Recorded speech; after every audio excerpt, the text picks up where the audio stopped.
19-ാം നൂറ്റാണ്ടിൽ മനുഷ്യനൊരു വസ്തു ഉണ്ടാക്കി. മണ്ണിൽ കെടാത്തത്, വെള്ളത്തിൽ നശിക്കാത്തത്, സമയത്തേക്കാൾ ദൈർഘ്യമുള്ള ഒന്നിനെ. അതിനൊരു പേര് നൽകി, പ്ലാസ്റ്റിക്. എന്നിട്ടവർ പറഞ്ഞു, ഇത് ഇല്ലാതാക്കാൻ കുറഞ്ഞത് 450 വർഷമെങ്കിലും എടുക്കും. തുടക്കം ആഘോഷമായിരുന്നു.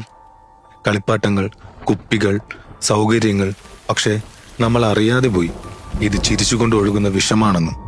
നീ ചിന്തിച്ചിട്ടുണ്ടോ നിന്റെ ബാല്യകാല കളിപ്പാട്ടങ്ങൾ ഇന്ന് നിലനിൽക്കുന്നുണ്ടെന്ന്? അത് ചിലപ്പോ കടലിലങ്ങ് ഒഴുകിക്കൊണ്ടിരിക്കാം. അതുമല്ലെങ്കിൽ ഒരു മീനിന്റെ വയറ്റിൽ കുടുങ്ങിക്കിടക്കാം. നിന്റെ മുത്തച്ഛൻ ഉപയോഗിച്ച ബ്രഷ് ഇന്നും ജീവനോടെ കാടുകളിൽ, മണലിൽ, അതുമല്ലെങ്കിൽ ശവങ്ങളുടെ ഇടയിൽ. പ്രതിവർഷം നാം 400 മില്യൺ ടൺ പ്ലാസ്റ്റിക് നിർമ്മിക്കുന്നു. അതിൽ 80% നാം ഉപേക്ഷിക്കുകയാണ്. അത് നമ്മൾക്ക് ശേഷം സ്വയം ഇല്ലാതാകുമെന്ന് കരുതി.